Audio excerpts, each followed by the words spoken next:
Hello and welcome to today's video. I'm Will Girling, sports and performance nutritionist, and boy do I have a bang out for you today.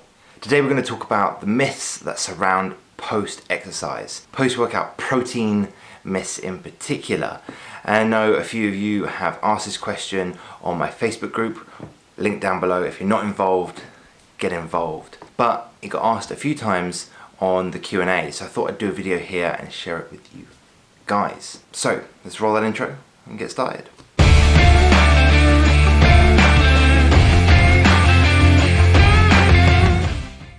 Yes, so today we're talking about those post-workout protein myths, and I've got 3 of them for you, and it's going to make it really easy for you to decide whether you need it, when you need it, and if it is important for you and what you're doing. Myth number 1, that you need to immediately have protein after your workout. Now you may have seen this lots, but realistically you don't need to have protein immediately after your workout. Rushing into your kitchen or car or wherever you're going to grab a shake, to shake it up and drink.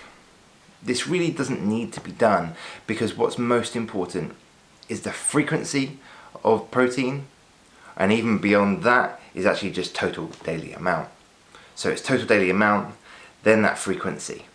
And the frequency, as I mentioned on many other videos, link in the corner, that protein needs to be had every 3 to 4 hours. So if you do have protein before you go for a ride or a run, let's say it's 2 hours before and you only do an hour of activity, you'll be finishing with 3 hours, which means you could have protein straight afterwards. But you could also just get off your bike, have a shower and relax, and then have something an hour later. And that would still fit the remit of every 3 to 4 hours, which is optimal in terms of protein recovery. But as long as you have some protein at some point after that training session, then you're going to be in a good situation for recovery. If you do have protein immediately after your workout, you're looking for minimal extra gains, like within the 1 percentile.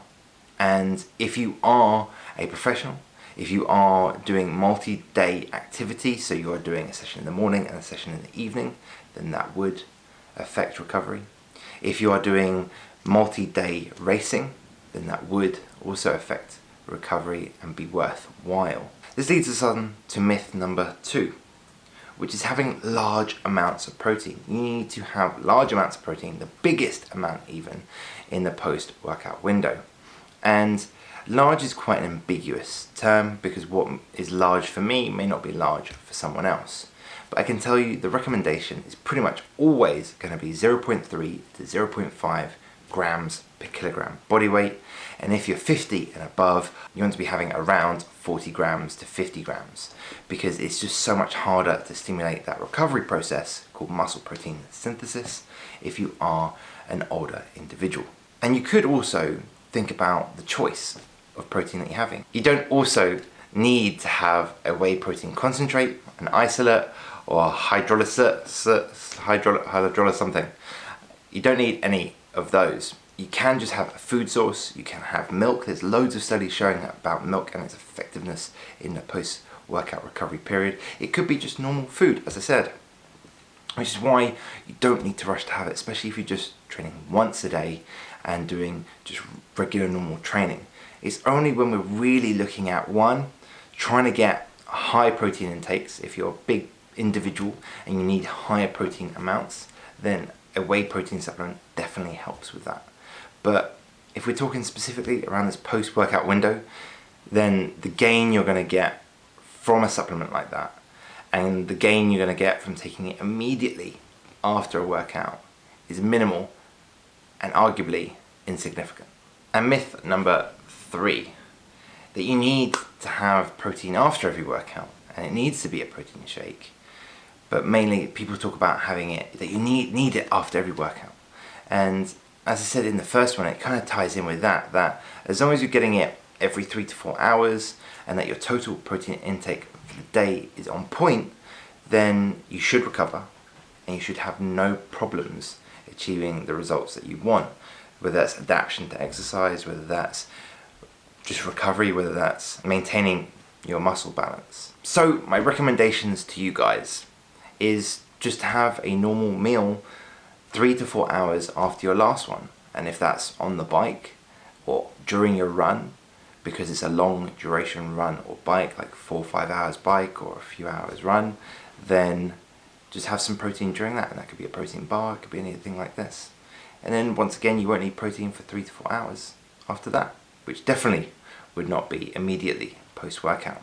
Now that choice could be coming from a whey supplement, but it also could be coming from normal food sources like a meat source, like a vegan protein source, that it could come from dairy, eggs, and so on. And all of these would do exactly the same thing, just the speed of digestion is going to be a little bit slower. But if you're not doing a multi-day event, you're not doing you're not doing 2 a days, then you'll find that that's going to be okay and you're going to recover. And you're not suddenly going to have your legs wasting away because you haven't had that protein immediately after your session. I hope you all enjoyed today's video, guys. It's a really quick, really concise video, and I'll drop down the information below. But if you want to get more questions answered in your own YouTube format like this, then head over to my Facebook group, link down below as always. Join in the Q&As, put a post up in there, join the community. We've got over 250 people in there now, and it's just growing more and more. If you did enjoy today's video as well, hit that like button, write a comment down below, let me know what you'd love to hear more about, and I'll see you in the next video.